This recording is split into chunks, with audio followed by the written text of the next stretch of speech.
Thank you, Raquel. Want to thank everyone who's on the phone. We're going to begin here. We'll come back to the phones shortly with questions.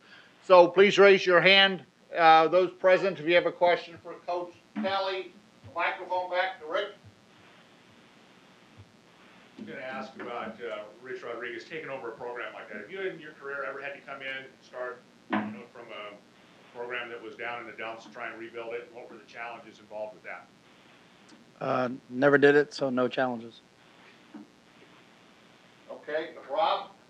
The issue of injury reports and conference-wide injury reports has come up. Larry Scott has talked about apparently consulting with athletic directors. If it comes to that, what would you like to see Rob Mullins advocate for on behalf of your program? I think the whole issue is silly. If you want to talk about them, talk about them. If you don't want to talk about them, don't talk about them.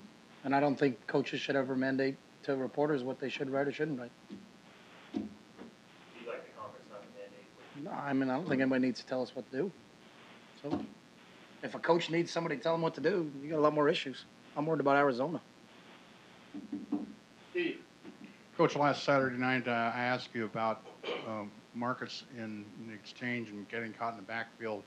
After I watched some of the replays, it looked like that he actually improved. And what my question to you now is, how quick does he pick things up and learn from his game experience? I'm confused. I thought you asked me about a specific play. I didn't know you were talking about. Well, I did ask you about him getting caught when you turn the ball over on downs. Mm-hmm. But it seemed that later on then his decisiveness and what he was going to do with the ball seemed to improve. And so it appeared that later on he sort of had learned from the experience. And what my question to you now is, how quickly does he learn from experience? He picks things up really well, and he was right on that play. We had a receiver didn't block the right guy, so if he threw it, it would have been picked. So I think he picks things up very quickly, and that's one of the reasons he's our quarterback. Coach, how much credit does Rich Rodriguez deserve for the evolution of the spread option? Is he to the offense what maybe Walsh was to the West Coast? Oh, I don't know about that. I mean, there's a lot of guys doing it. A lot of guys have done it different ways. So. But back when he was doing it and having success in West Virginia, there weren't that many teams doing it. Is he credit maybe for creating? Yeah, I mean, this game was invented a long time ago. I mean, there's stuff that everybody's running the spread offense. And Dutch Myers ran at TCU, 1950. So, you can go. Option? Yeah, a lot of it. They were a no-back empty team, and quarterback ran around. And I think that one of those guys, Doak Walker, one of those guys won a Heisman Trophy or somebody from back then. I mean, they've this offense, unless you were in the room, I've said this before with Newt Rockne and the guys back in the day, you took it from somebody. The shotgun offense became the rage again when Tom Landry was at the Dallas Cowboys. They were running the shotgun offense in 1913, with the Four Horsemen. So I think the history of this game, it's just very cyclical, and it gets turned over and over and over again. So, a lot of it stems back to a long, long time ago. So, Eric? Chip, Matt Scott, obviously a dual threat guy. How good is he based on the games that you've seen of him on film this year? I think Matt's an outstanding talent, and obviously he played behind Foles, but even when he played, when Nick was banged up down there, you could tell what a talented quarterback he is, and it's because he can beat you both ways. A lot of people are one-dimensional, is that he's a really good runner but doesn't throw the ball very well, or he's a heck of a passer but can't hurt you with his feet, and Matt can do both. If you're not aware of him on every play, he can tuck it and run and take off. He's got speed to beat you. But he's also a very, very accurate passer, and I think he's either fourth or fifth in the country right now in total offense, and it's really because of the skill set that he brings. But I think he's one of the top quarterbacks in the country.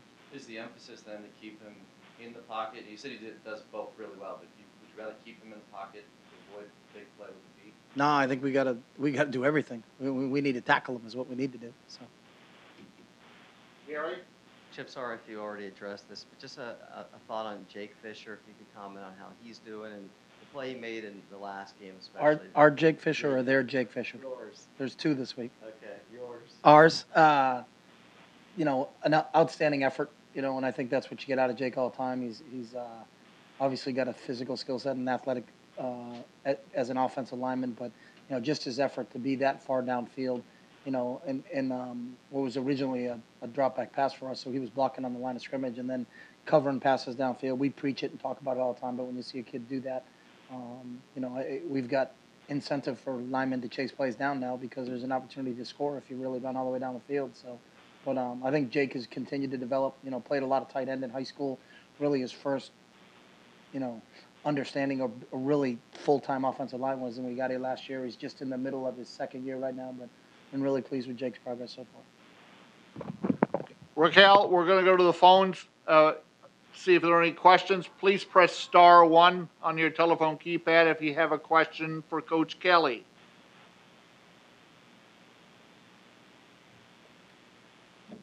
At this time, there are no questions. Yeah. I'm sorry, we do have a question from Craig Morgan with Fox Sports. Hi, Chip. I just wanted to ask you, that I think the layman will look at these offenses and say, oh, they're the same thing. What are the similarities? What are the differences between these offenses? I think we both have good quarterbacks, but I think how we call plays, and Rich will be able to tell you, is probably different than how Rich calls plays. I know our terminology is not the same. They play like it seems like more they have a tight end H-back type guy. We have more of a tight ends. I think we play 4 tight ends. I think it looks like they only play 1 tight end on film. They're more of a 4 or 5 wide receiver set than we are. So there's a lot of things that differentiate the two programs. Any more questions, Raquel? There are no further questions. Okay, going back to questions here. Rick Morgan. What changes do they brought to their system defensively than what they had under Mike Stoops? 1,000% different than what Mike did. Mike was a 4-down defensive scheme. These guys are a 3-3 stack team. So, there's no carryover. There's no reason to watch film from last year or other games we had on Arizona. So we really have a 3-game breakdown on them, the 3 games they played this year. But schematically, they're 100% different than what they were when Mike was there. Rob? You mentioned how they spread it out 4 or 5 wideouts. Eric Dargan's played a lot via nickel. He was playing corner late in the game last week. How has he progressed over the last couple of years into a guy you can rely on? Eric's done a really nice job, and has continued to progress here.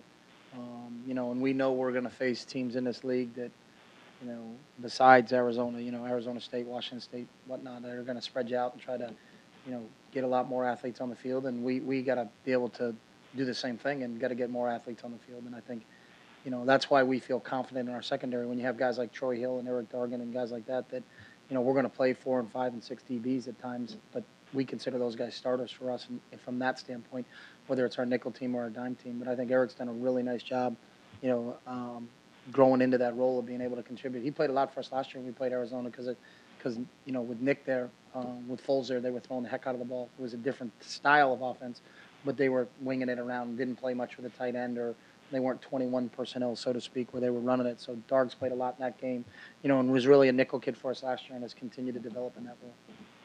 Such a big rangy safety. How do his skills translate well to playing corner as well? It just depends, who he's matched up with, obviously.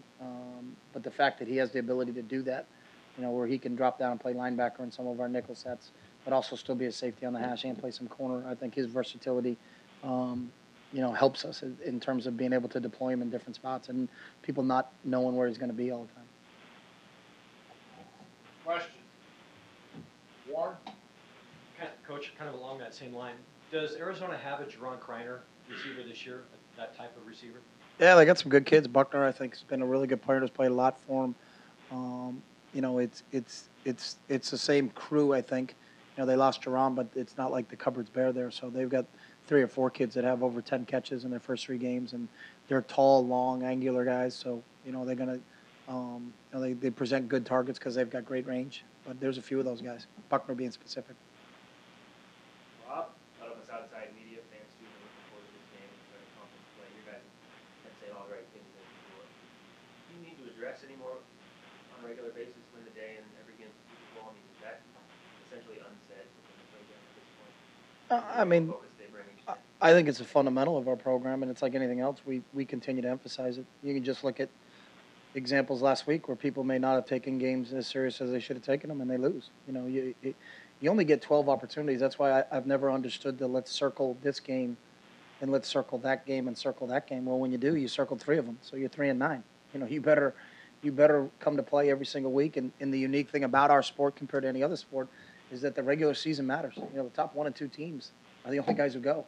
So if you have a slip up, then you're putting it in the hands of somebody else. So if you don't approach every day and every week that way, then you got nobody to blame but yourself. So I think our guys, understand that, and that it's on the line every single day. It's on the line every day you go out and practice, on the line every single game you play, because if you don't have it that way and you go out and lose, you got nobody to blame but yourself, because maybe you said, well, hey, we were going to take somebody lightly. But it's such a short regular season. I don't understand the mentality of, hey, we got a big one coming up in 2 weeks. You got a big one every single time you get out there. It's just like a boxer.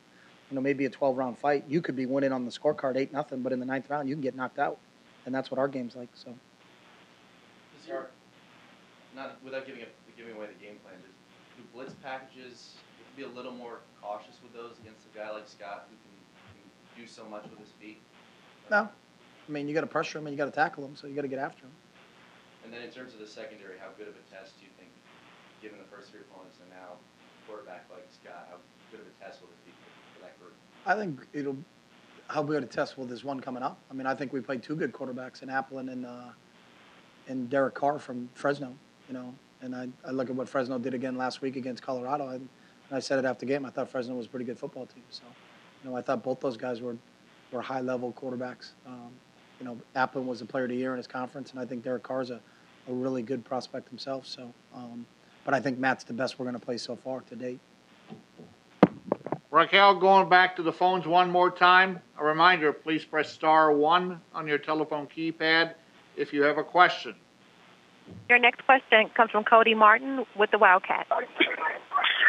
Hi, Coach. I just wanted to ask you if you think that your defense or their defense has an advantage by playing against the spread offense in practice. I think they probably both do.